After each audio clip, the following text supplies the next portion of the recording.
أعوذ بالله من الشيطان الرجيم بسم الله الرحمن الرحيم. Dalam Al-Quran, doa itu adalah da'a, yad'u, du'aan.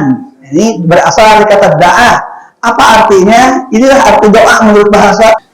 Dari sebanyak ini, memanggil, menyeru, mengajak, mengundang, memohon, meminta, berdoa, maka yang layak diajukan kepada Allah adalah satu, kita memanggil namanya, itu nomor satu. Jadi berdoa diawali dengan memanggil nama Allah, Rabbana, Allahumma. Setelah memanggil namanya, lalu memohon dengan meminta, memohon atau meminta. Nah, sementara kalimat yang lain itu da'a diartikan dengan berdakwah atau mengundang. Jadi ada tiga kata: memanggil nama Allah, mengajukan permohonan atau permintaan, itulah arti berdoa. Oleh sebab itu, mari kita simak ini posisi penting doa dalam amalan keagamaan. Doa itu memanggil nama Allah tadi dan mengajukan permohonan kepadanya dengan khusyuk dan hikmat. Nah, ini kata kuncinya, khusyuk dan hikmat. Doa merupakan amalan keagamaan. Orang yang berdoa adalah pribadi yang soleh dan taat beragama. Doa menempati posisi penting dalam ajaran Islam. Rasulullah SAW bersabda, ad-du'a'u mukhul ibadah. Doa itu inti atau saripati ibadah. Dalam hadis riwayat At-Tirmidzi, Ibnu Majah dan Ibnu Hibban dan Al-Hakim, Rasulullah bersabda, tiada satupun yang lebih mulia di hadapan Allah selain berdoa. Nah, inilah posisi penting doa dalam amalan keagamaan. Nah, namanya ad-du'a. Kalau ditulis dengan bahasa Arab, ad-du'a, kita membacanya do, padahal dalam aslinya bukan do, tapi du'a. Inilah untuk kita lihat dulu selengkapnya. Doa atau ad-du'a itu datang dari seorang hamba. Ketika berdoa, hamba itu memiliki tujuan. Hamba yang berdoa, tandanya hamba yang bertuhan, hamba yang beriman, hamba yang ingin mendekat, hamba yang yakin segala urusannya ada di tangan Tuhan. Karena itu, doa memiliki tujuan. Tujuannya selain memohon adalah mendekat, memohon.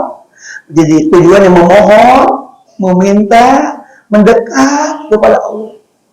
Lalu untuk apa lagi? Supaya dapat keridhaan Allah, supaya mendapatkan rahmat Allah, supaya mendapatkan ampunan dari Allah. Ungkapan doa ada dua.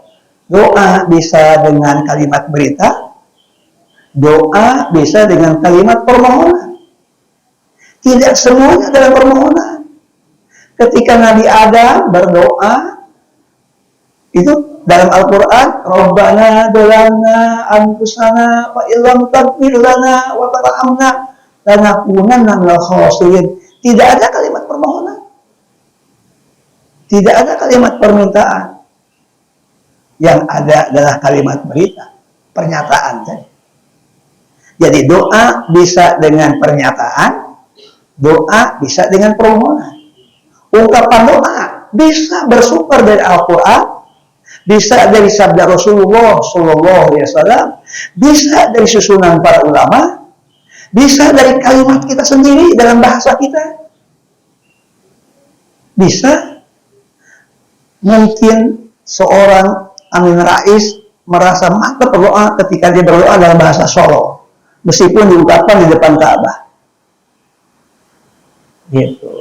Kita tahu Amin Rais orang mana, lalu dia berdoa dengan bahasa dia sendiri, bahasa ibu. Gitu. Oke. Doa ada isi. Isi doa Ada yang umum saja.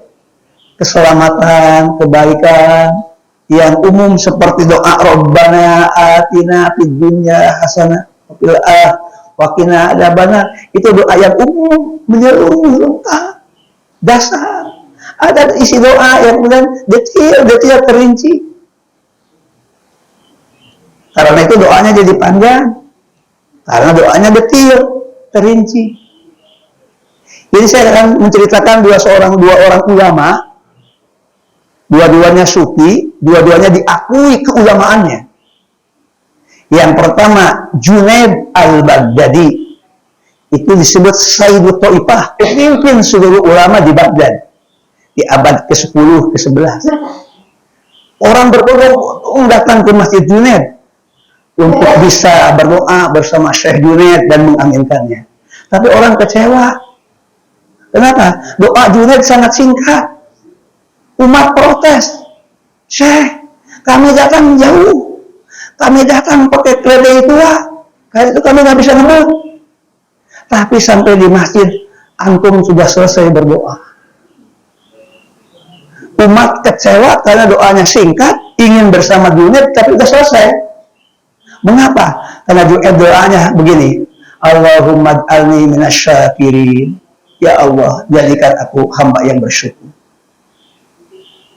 Sudah, singkat saja. Karena bersyukur itu sikap yang menyeluruh, lengkap. Udah. Junaid tidak memohon apapun kecuali menjadi hamba yang bersyukur. Kan singkat doanya. Ya orang yang datang dari jauh, ya ketinggalan.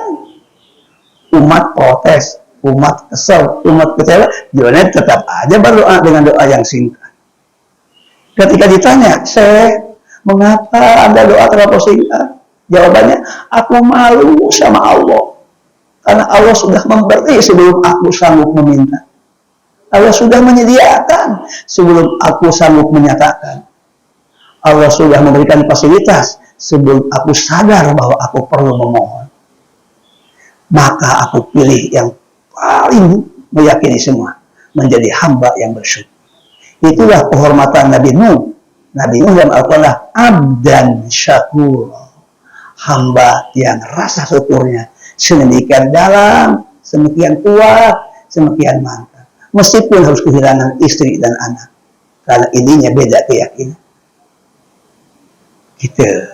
Yang kedua, ini cucu Rasulullah SAW.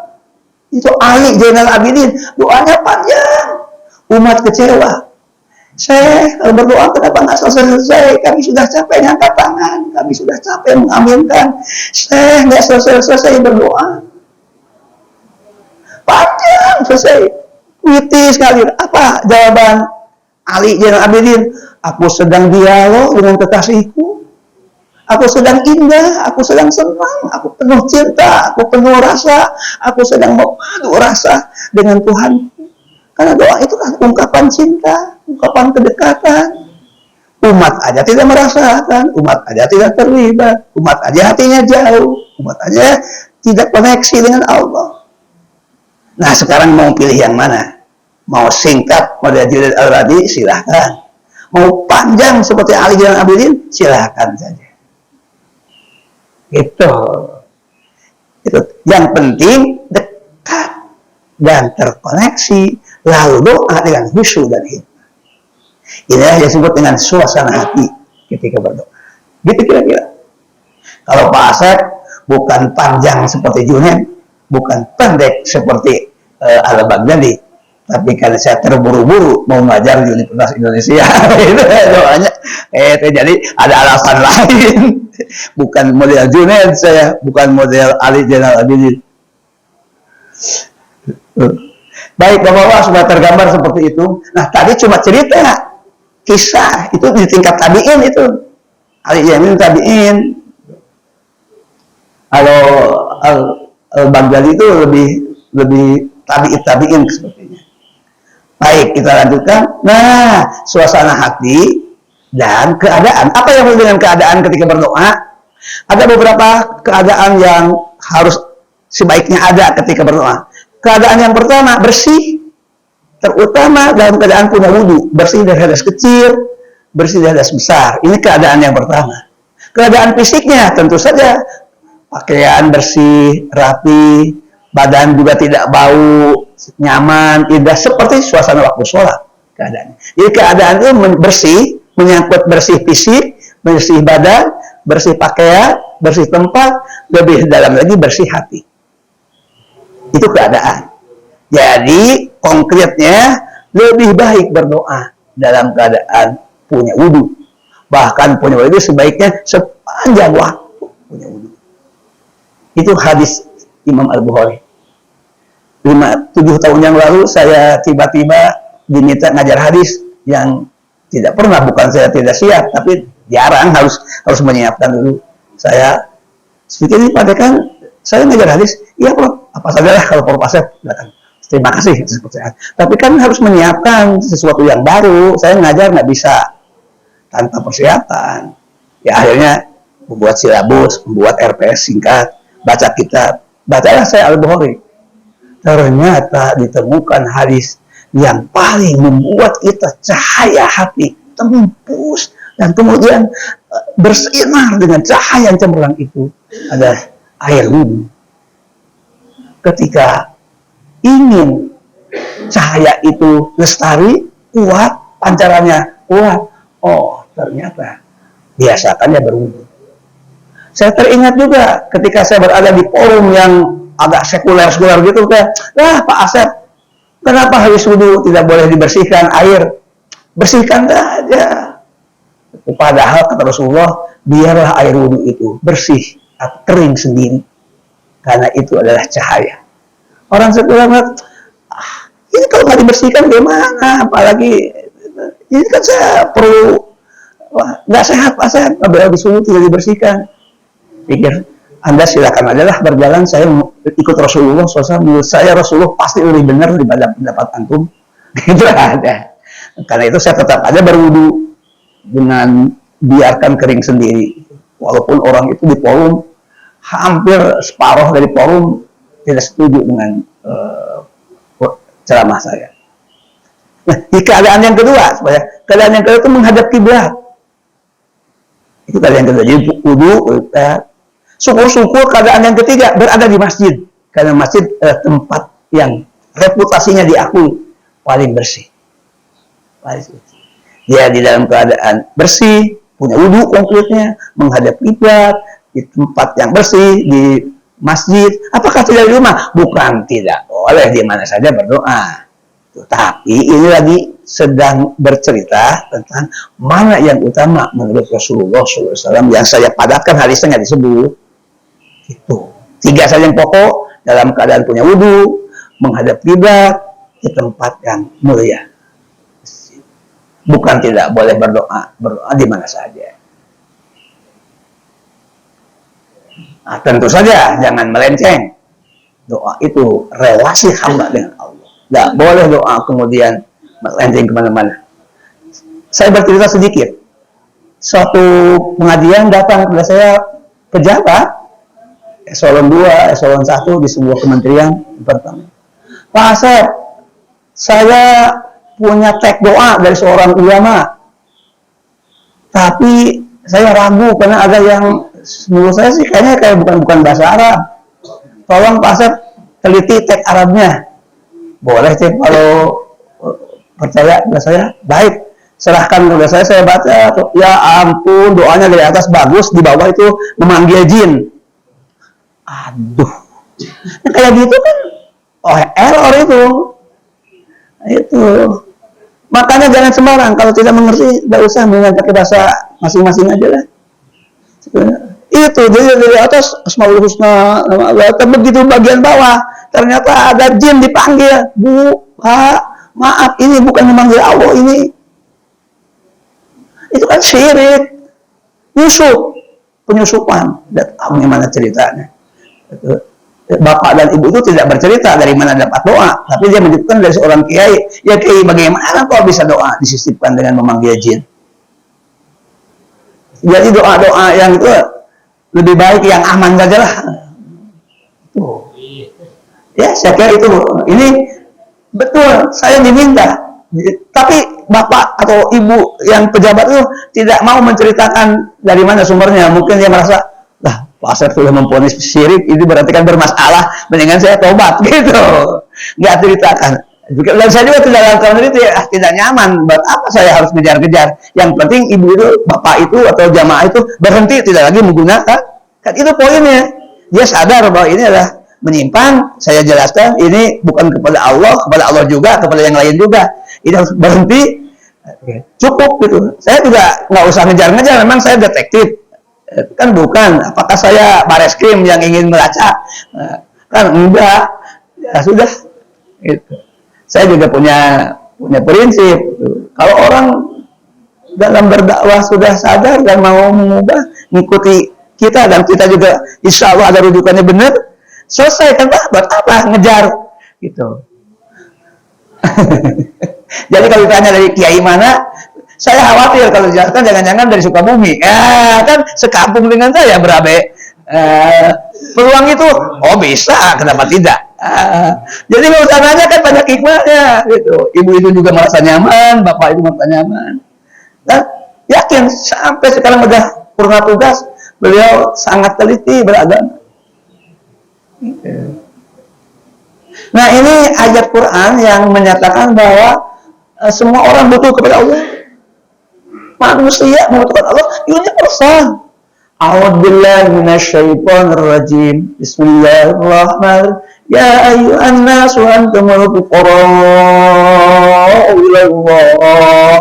Hai seluruh manusia, kalian membutuhkan Allah. Anas itu sapaan yang universal.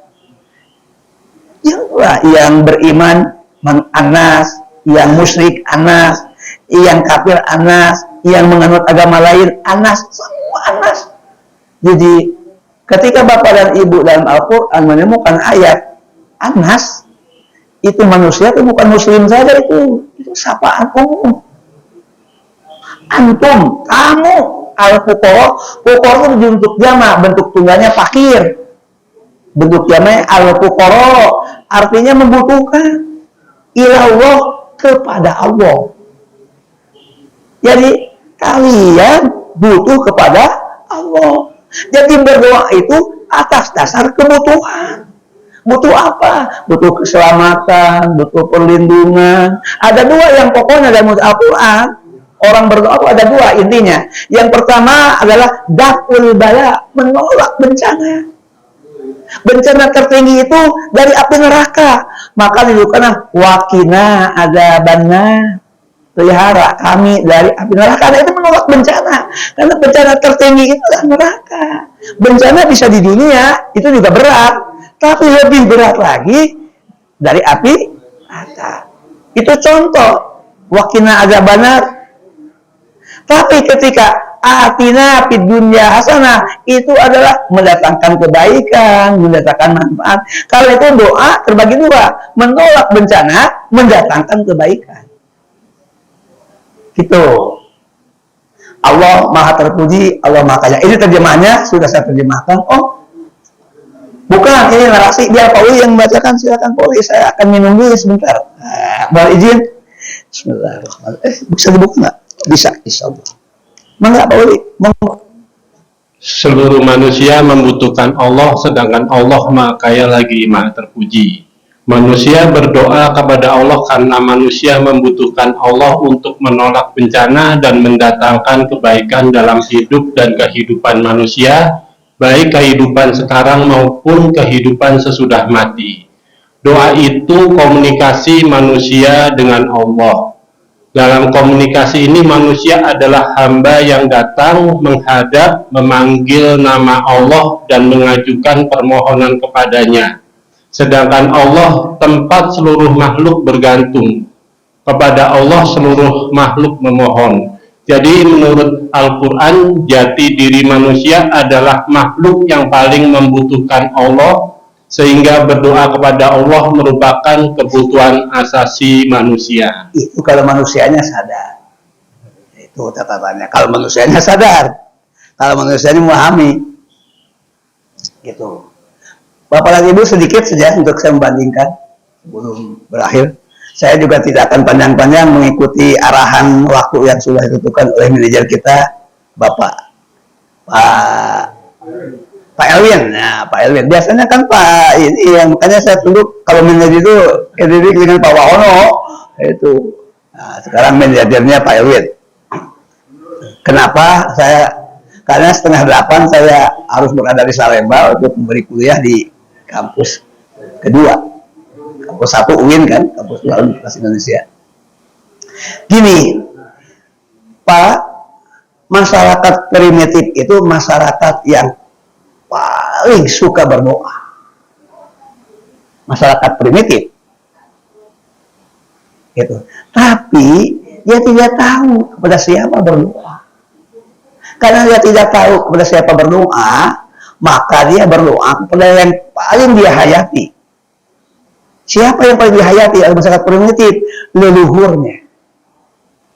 Dia sayang sama abahnya, sayang sama kakeknya, sama uyutnya, terus generasinya ke situ. Dalam pikiran mereka berjasa menyebabkan aku lahir ke dunia. Mereka berjasa membangun kampung. Karena kampungnya kan dia yang istilahnya itu membuka kampung. Jadi, dan dia punya keyakinan orang meninggal masih di sekitar kita. Nah, inilah yang membuat muncul saya berpikir, gimana caranya saya bisa berkomunikasi dengan abah, dengan leluhur, dengan nenek moyang. Maka dia berpikir, oh kalau gitu saya harus menyediakan makanan kesukaannya. Inilah yang menjadi filosofi sesajen. Itu sesajen. Lalu mengapa tiba-tiba kalau tidak sesajen bermasalah? Karena ada keyakinan dan setan memanfaatkan. Kata setan, enak ini peluang. Karena itu kalau tidak sesajen timbul bencana. Apakah banjir, hujan, angin, tiba-tiba kering air, krisis air, tanaman mati, panen gagal, tuh padi busuk. Nah, gitu. Maka masyarakat primitif sangat patuh, khusyuk, hikmat, memberikan sesajen. Lalu nanti kalau dengan sesajen, mudah-mudahan ada nenek moyang memberikan energi positif, kesuburan, kenyamanan, keindahan, namanya tata tentram gemah ripah roh jinawi kalau dalam bahasa Sunda, itu menggambarkan suasana yang damai, tentram. Begitu. Padahal ketika sesajen, ketika mohon itu menyembah setan. Karena itu surat Yasin mengingatkan jangan menyembah setan. Coba Bapak Uli baca surat Yasin ayat 60. Ya, bawa Al-Quran tidak apa-apa, yang penting surat Yasin nanti dibaca saja. Gitu. Ya, gitu kira-kira.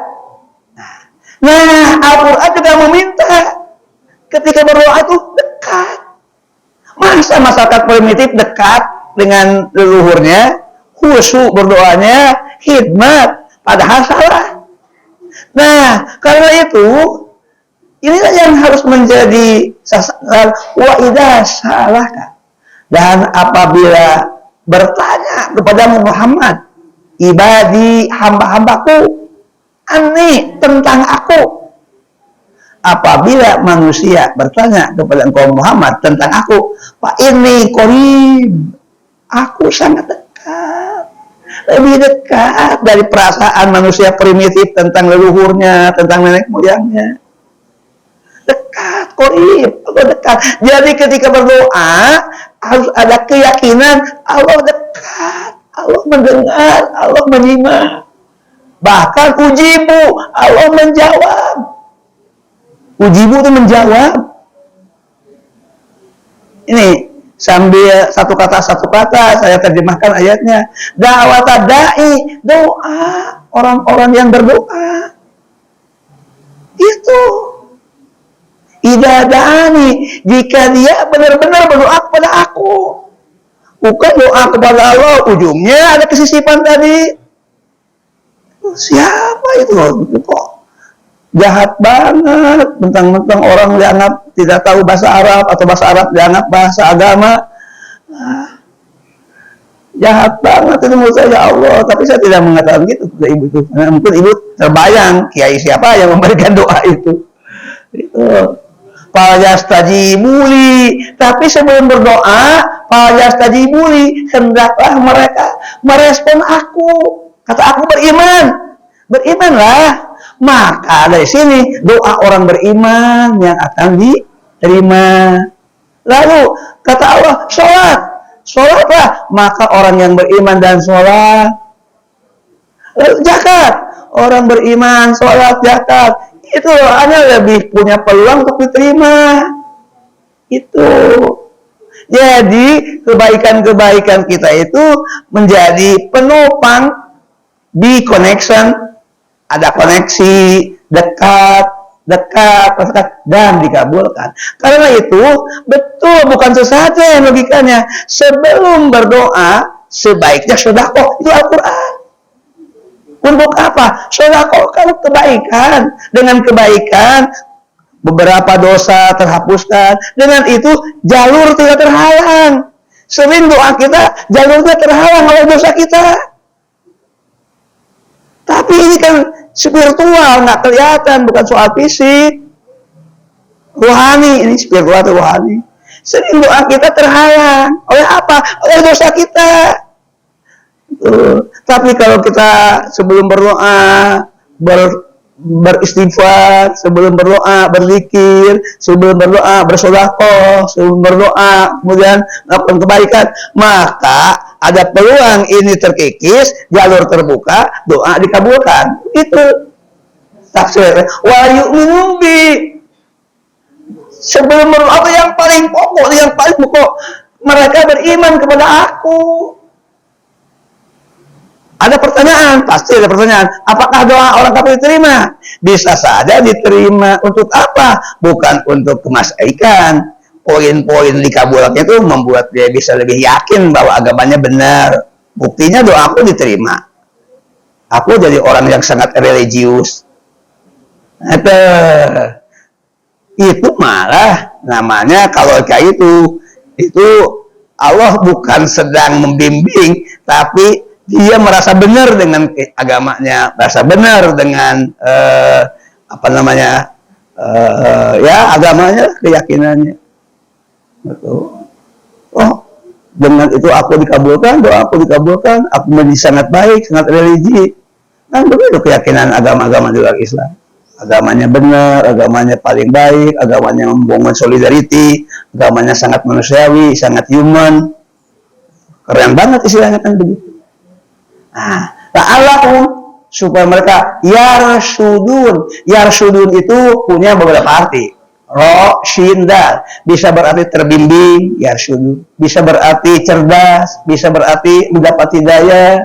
Jadi terbimbing, cerdas, dan mendapat hidayah. Hidayah dengan bimbingan kan sama. Tuh. Atau benar gitu. Nah, jadi Allah itu Al-Mujib. Ketika berdoa harus yakin Allah itu Al-Mujib. Atau Al-Mujib itu menjawab. Al-Mujib itu memang artinya memotong, menjawab, mengabulkan. Mengapa memotong? Orang terus saja memohon, kata Allah, stop. Doamu sudah diterima. Gitu. Maka Al-Mujib itu dia akan memotong. Artinya orang terus memohon, sekarang diminta berhenti. Kenapa diminta berhenti? Karena doamu sudah diterima. Kira-kira seperti itu.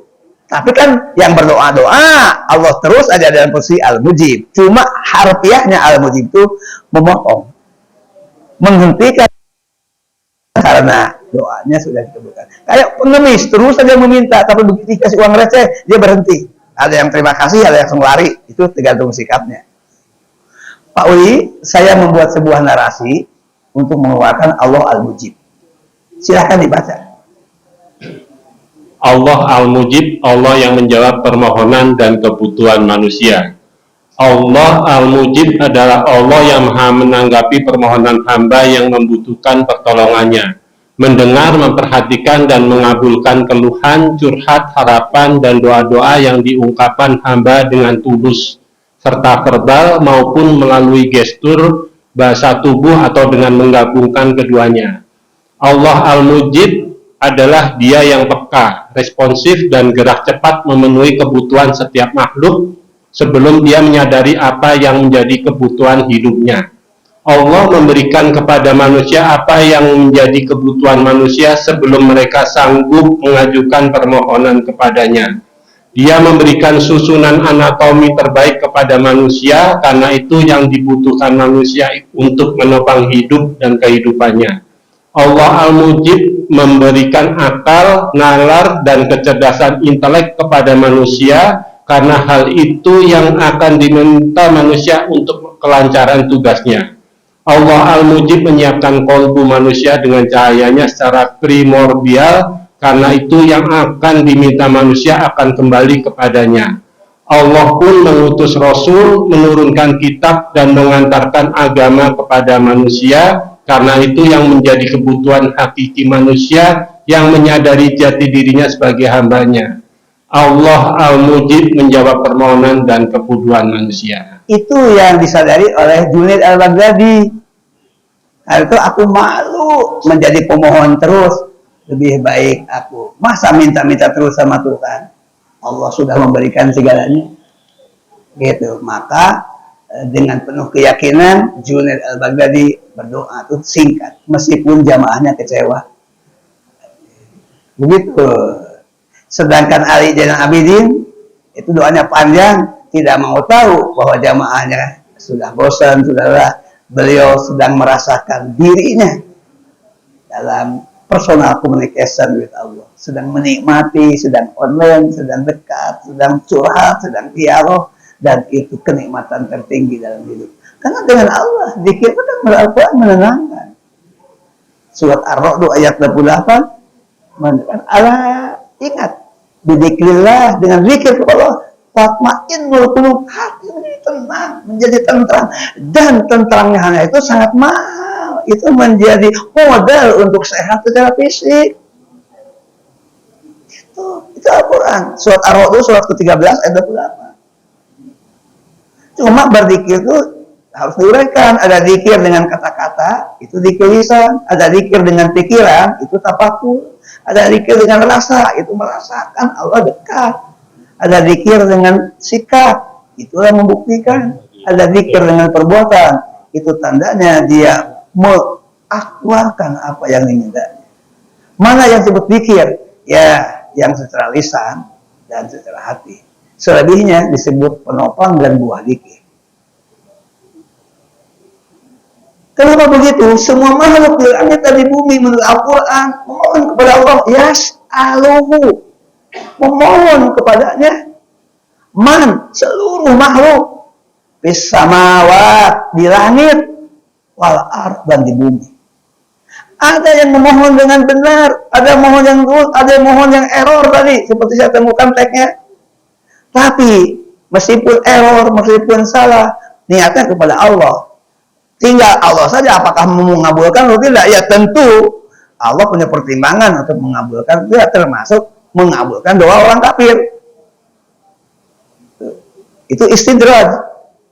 Orang kafir yang merasa agamaku benar, aku jadi orang baik, aku sangat religius. Nah ini istidraj ini. Istidraj itu merasa benar, pada sesungguhnya Allah sedang marah. Tapi marahnya dengan marah yang diam. Gitu. Tapi, nah kita kan ingin lurus. Kita doa dengan akidah, kita doa dengan tauhid, kita doa dengan iman. Tadi, wal yu'minu bi, gitu. Ketika kita doanya murni, insya Allah doa kita menuju ridho Allah, rahmat Allah, ampunan Allah, kenikmatan dari Allah. Kula yaumin itu arti harfiahnya setiap hari, tapi saya memahami yaum itu bukan hanya hari, tapi detik. Karena variabel terpenting tentang yaum itu waktu. Waktu kan ada satuannya, satuan terdetiknya. Waktu itu detik. 60 detik berubah jadi 1 menit. 60 menit berubah jadi 1 jam. 24 jam 1 hari. Jadi yaum itu pengertian umumnya adalah waktu. Satuannya terserah manusia. Detik, menit, jam, hari, pekan, bulan, tahun. Tapi intinya adalah waktu. Gitu. Karena itu saya terjemahkan umumnya kulla yaumin, setiap detik. Setiap waktu. Kenapa detik? Karena satuan terkecil waktu. Huwa, dia, Allah, fi dalam sya'nin, itu sibuk. Gitu, sya'nin itu sibuk. Ayat kursi memperkuat dengan 3, tidak ngantuk, tidak tidur, tidak capek. 3 saja ayat kursi tentang Allah. Tidak ngantuk, tidak tidur, tidak capek. Nah, Pak Uli, mohon dibaca nih. Bismillahirrahmanirrahim. Allah setiap detik dalam kesibukan, tidak seperti keyakinan Yahudi bahwa pada hari Sabtu Allah sabat. Oh, ini kan hari Sabtu nih, Allah sedang sabat. Karena sabat itu doa-doa hamba tidak didengar karena Allah sedang istirahat.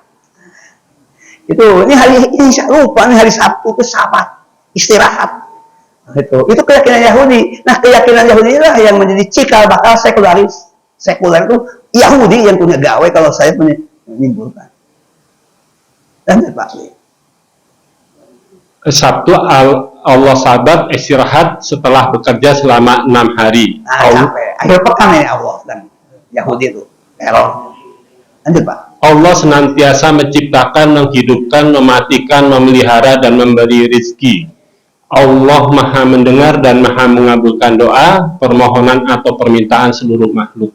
Allah tidak ngantuk, tidak tidur, dan tidak lelah dalam memelihara langit dan bumi. Surat Al-A'raf, surat ke-7 ayat 54. Nah, jadi ini Al-A'raf, tapi bisa dihubungkan dengan ayat kursi, Al-Baqarah 255, hubungkan dengan tadi Ar-Rahman ayat 29. Jadi kesimpulannya ada 4. Allah itu tidak ngantuk, tidak tidur, tidak lelah, setiap detik bekerja.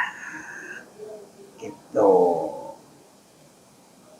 Nah, ini saya mau cerita sisi lain. Ini surat Al-A'raf ayat 104. Pak, kalau dari sisi psikologi, doa itu kebutuhan tadi. Betul tuh Al-Quran mengatakan pakirun, butuh. Karena ini psikologi manusia. Bahkan manusia setingkat kualitas Fir'aun, Pak. Fir'aun itu udah tahu dia seorang raja di raja. Fir'aun itu seorang yang berpikir sangat kebendaan, materialisme. Fir'aun itu seorang yang sangat egois. Fir'aun itu menyedot energi dari semua rakyat untuk dirinya. Rakyat boleh mati, yang penting selamat aku. Begitu. Nah, itu dari mana saya menemukan? Ketika saya kunjungan ke Mesir, berada di Mesir, saya tanya pakai bahasa Arab, itu piramid itu kayak apa? Pak, piramid itu kan gini, 4 sisi. Itu ditanya, apa sih filosofinya piramid kayak gitu? Gini filosofinya, nih jelaskan. Jadi kalau ruh manusia diletakkan di bidang yang terbuka, begini nih kuburan, nah ini ruhnya susah naik ke atas, karena berada di bidang yang terbuka, di bidang yang datar dan terbuka. Tapi kalau mayat atau ruh orang itu berada di dalam ruang tertutup, piramid kan tertutup, isinya kuburan piramid itu. Saya masuk Pak, di dalam itu kuburan isinya, lalu tertutup, tidak bisa keluar. Satu-satunya keluar kepada satu sentral titik.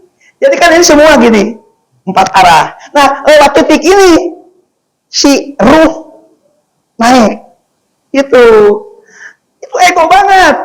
Jutaan rakyat untuk membangun piramid mati. Itu kan gotongnya berapa ton itu? Mati. Sama seperti membangun Borobudur juga banyak orang mati. Tidak apa-apa, rakyat nggak ada harganya, mati. Yang penting raja selamat. Begitulah komunisme, Pak. Tidak apa-apa, rakyat harga mahal. Tidak apa-apa. Rakyat dijajah, kekuatan asing masuk, peduli amat rakyat sebetulnya. Yang penting raja. Itu.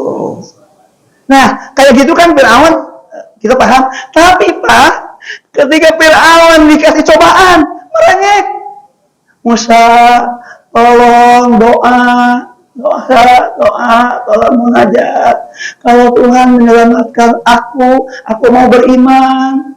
Kalau Tuhan menyelamatkan aku akan bebaskan Bani Israel. Karena Bani Israel dijajah oleh Fir'aun. Itu, Pak Uli baca terjemahnya saja, Pak Uli. Ini ayat 34 lanjutan dari 133. Lanjut terjemahan saja, Pak. Bismillahirrahmanirrahim. Dan ketika mereka ditimpa azab yang telah diterangkan itu, mereka berkata, wahai Musa, mohonlah untuk kami kepada Tuhan kamu sesuai janjinya kepada kamu. Jika engkau dapat menghilangkan azab dari kami, niscaya kami akan beriman kepada kamu dan pasti akan kami membebaskan Bani Israel pergi bersama kamu. Itu kira-kira ya. Nah, adab itu ini. Adab yang ditimpakan kepada Fir'aun itu ini nih. Atupan itu angin kencang. Kita sekarang sudah tahu juga bahwa topan artinya angin kencang. Wal jarod, belalang. Wal kumal, kutu. Wal dopadi'a, katak. Wal dam, darah. Ini saya baca tafsir satu aja tentang darah. Mau mandi, air itu bersih. Begitu ditarik gayung, berubah jadi darah. Jadi pergi lagi ke tempat lain, sungainya mengalir bersih. Begitu diambil, darah. Masak air untuk minum, airnya bersih. Begitu matang, darah. Kan tersiksa, Pak. Padahal kita nggak bisa hidup tanpa air. Gitu, kita ambil. Nah, dalam keadaan gitu, Fir'aun merengek oleh Nabi Musa berdoa. Tapi apa yang terjadi ketika Nabi Musa berdoa? Nabi Musa memohon, Nabi Musa munajat. Nah, bacalah ini, Pak Uli. Bismillahirrahmanirrahim. Tetapi setelah kami hilangkan azab itu dari mereka hingga batas waktu yang harus mereka penuhi, ternyata mereka ingkar janji. Itulah Fir'aun, Pak. Tetap saja dia kufur, tetap saja dia menindas Bani Israel. Karena musibah yang tadi digambarkan itu oleh Allah diangkat setelah batas waktu tertentu. Subhanallah, kayaknya mentari pagi sudah tiba, waktu istirahat sudah saatnya, dan Pak Erwin bisa memimpin untuk mengisi waktu sampai jam 6. Oh gitu. Jadi tidak ada. Ada, sekarang masih jam 6 boleh. 15 menit. Baik. Bapak-bapak, ibu-ibu Tapi saya mungkin. tutup dulu. Wallahu a'lam bishawab. Billahi taufiq wal hidayah. Assalamualaikum warahmatullahi wabarakatuh. Tanya jawab nanti salam lagi. Ya. Salam untuk pemaparan. Ya, selesai. Kami persilakan pada bapak-bapak, ibu-ibu yang mempunyai pertanyaan atau mau berdiskusi dengan Profesor Asad.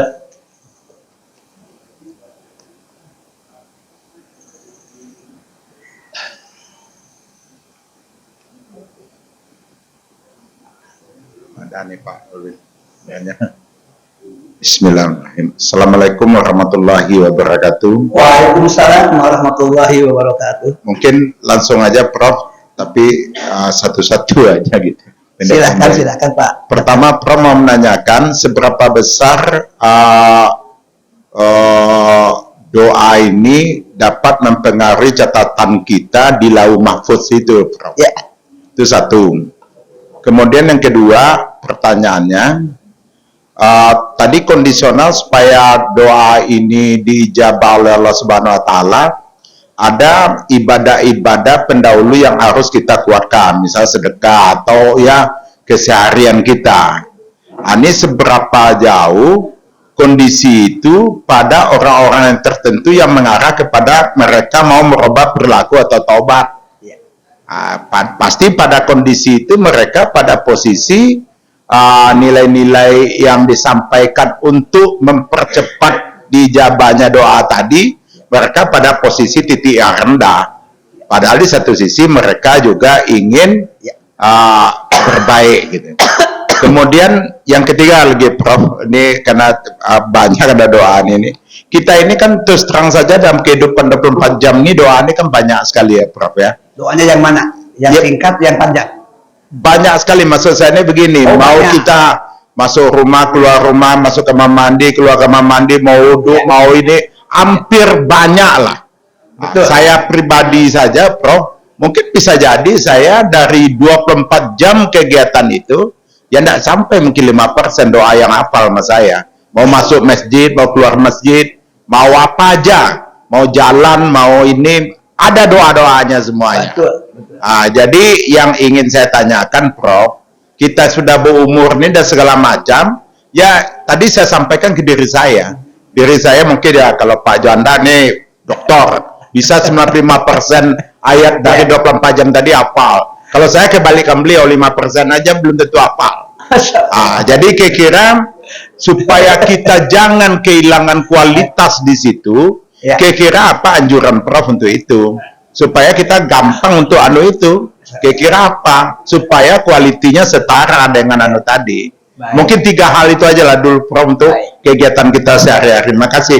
Wabillahi taufiq wal hidayah. Assalamualaikum warahmatullahi wabarakatuh. Pak Dokter yang terhormat, selalu saja Pak Dokter ada perspektif kalau pertanyaan itu kesannya gitu. Coba kita padatkan 3 pertanyaan itu. Akan saya rangkum dipadatkan. Pertama, doa itu sistemik, tidak berdiri sendiri. Terkait dengan iman, terkait dengan kualitas iman, terkait dengan kualitas ibadah, terkait dengan kualitas kesucian hati, terkait dengan kedermawanan kita atau jiwa sosial kita, gitu. Jadi doa itu sistemik, Pak. Saya akan sistemik. Kalau saya gambarkan doa ini di tengah, itu kesininya jaring-jaringnya doa itu banyak. Nah, tapi dari semua itu ada intinya. Kan sepertinya Pak Dokter ingin intinya. Inti doa itu terhubung dengan Allah. Dan terus berjuang untuk dekat dan terhubung dengan Allah. Jadi mana yang paling inti dari keseluruhannya? Saya doa ini ngehafal, doa ini ngehafal. Ada yang paling pokok, yaitu hati dekat dan terpaut dengan Allah. Perasaan itu dekat, terpaut dengan Allah, tapi atas dasar iman. Dekat, terpaut atas dasar iman, lalu ada usaha dong yang kita lakukan, ada ibadah yang kita lakukan, ada amal sosial yang kita lakukan. Kan ibadah itu hakikatnya 2 saja, langsung vertikal ke samping, gitu. Jadi kalau gitu inti itu adalah iman, dekat dengan Allah, terpaut dengan Allah, ada usaha untuk mendekat ke Allah seperti sholat dan ada kedermawanan. Itu intinya. Nah, kalau itu Bapak miliki, yakin tadi Al-Baqarah 186 terpenuhi. Itu dulu. Jaminannya mana? Asep, mana jaminannya? Udahlah, jaminannya 1 ayat saja. Ayat Quran kan ratusan ribuan ayat. Udah 1 saja jaminannya. Al-Baqarah 186. Wa idza sa'alaka ibadi anni, apabila hamba bertanya kepada aku tentang aku, 1, inni qarib, sangat dekat. Itu dulu. Kedua, ujibu da'watadai, aku mengabulkan doa. Idza da'ani, tapi kalau benar hamba meminta kepadaku. Yang keempat, ayat tadi merespon yang aku perintahkan, maksudnya melaksanakan. Dan yang terakhir, beriman, maka orang itu akan yarsudun, terarah, terbimbing. Tuh, itu jawaban singkat. Karena saya juga nggak hafal semua doa apa, terus ada. Itu, tapi terus saya berusaha berulang-ulang untuk tambah. Nah, kenapa Nabi kalau gitu doanya detail Nabi? Kan ada pertanyaan, Pak Asep, Kalau memang bisa diringkaskan doa seperti Al-Baqarah 186, itu junjungan kita, pemimpin kita kok memberi doanya rinci. Beliau ingin menjadi umat ini umat yang lebih baik. Kan khaira ummah, the best umat. Ingat ayat tuh yang mengatakan khaira, the best. Rasul ingin umat itu the best. Dibandingkan dengan umat Nabi yang lain, Rasulullah dong ingin nanti lihat nih umatku udah banyak, keren. Walaupun hidupnya nggak ketemu dengan aku, gitu. Kan nggak ketemu dengan nih Rasulnya sudah wafat, kita belum lahir. Gitu, ya coba hubungkan. Pada saat kita lahir, Rasulullah sudah ribuan ratusan tahun berapa? Tapi tetap kita akan diakui sebagai umat beliau. Nah, pada saat Nabi ingin khairul ummah, the best, oleh Nabi, ayo semua lini, semua kehidupan, semua sisi pakai doa. Gitu. Nah, ini detail. Yang detail ini terkoneksi dengan yang besar. Jadi yang besar ibarat rumah itu kerangkanya, yang detail itu mungkin batu batanya, mungkin finishingnya, mungkin keindahannya, sehingga rumah yang kita miliki itu rumah yang indah, simfoni, betah, nyaman, dan sejahtera di dalamnya. Tapi yang tadi kerangkanya, gitu. Ini batu batanya, aksesorisnya, finishingnya, keindahannya, simfoninya, dengan doa-doa yang dibangun. Tentu saja rumah kita jadi indah kalau semua yang kerangka diyakini, yang detail dilakukan. Tapi pada saat harus memilih, mendingan rumahnya kokoh, meskipun rumahnya mungkin kurang indah. Kokoh dulu dari akidahnya, tidak bercampur. Tapi mungkin kesehariannya hanya di hati, dekat dengan Allah, tidak terungkapkan. Atau ada cara lain. Doa-doa yang dalam bahasa Arab itu, apa terjemahnya? Terjemahnya saja dibacakan pakai bahasa kita. Bapak boleh berdoa pakai bahasa Minang. Allah pasti mengabulkan. Tapi janganlah sholat pakai bahasa Minang. Gimana tuh Allahu Akbar pakai bahasa Minang gimana Pak? Tuhan Maha Gadang. Bahasa Sunda mah Gusti Allah anu Maha Agung. Kamu sudah ngomong apa? Itu sholat pakai bahasa Arab saja, jangan bilingual. Gitu kira-kira Pak? Gitu. Jadi Bapak berikan yang inti Al-Quran, Al-Baqarah 186. Gimana doa Nabi? Itu Nabi sedang membangun rumah seorang muslim itu the best. Tapi dia apa? Jangan kalah. Intinya apa? Ungkapan dalam bahasa kita kan dari Allah juga. Allah memahami semua bahasa. Itu kira-kira jawaban singkatnya. Apakah terjawab? Yang satu lagi ya. Oh, gini. Doa itu proposal yang diajukan. Tapi jangan hanya mengajukan proposal, tapi Anda tidak punya budaya kerja. Itu namanya pemalas begini. Ya. Imbang dong, mohon siap, kerja siap. Mana yang didahulukan? Kerjanya 90%, 95% matang, profesional, terencana, tapi aku punya sikap. Tuhan, aku sudah merencanakan dengan pengalaman, dengan keahlian, dengan manajemen yang aku miliki, 90% rencanaku matang. Tapi aku yakin engkau bisa intervensi. Karena itu doa mengatasi teori pokebala. Teori tentang kemungkinan, teori tentang kemungkinan gagal, kemungkinan Allah menunda, kemungkinan ada masalah. Doa adalah kerendahan hati. Doa adalah penyerahan diri. Doa adalah keyakinan. Allah yang menentukan, manusia merencanakan. Jadi, konkretnya apa? Padukan kerja dan doa. Ora et labora. Doa dan kerja. Kerja dan doa. Begitu kira-kira. Seberapa persen? Tentu saja. Kalau dari sisi perencanaan, kerja 95%. Doa 5%. Tapi dari kekuatan powernya, doa 95%. Kerja manusia hanya 5%. Bisa dibalik posisinya. Dari sisi kemanusiaan, kerjanya hadis profesional 95%. Itu teori kemungkinan 5%. Dari sisi Allah bagaimana ngambil keputusan total. Allah bisa mengubah, Allah bisa menunda, Allah bisa meng-cancel, Allah bisa semua.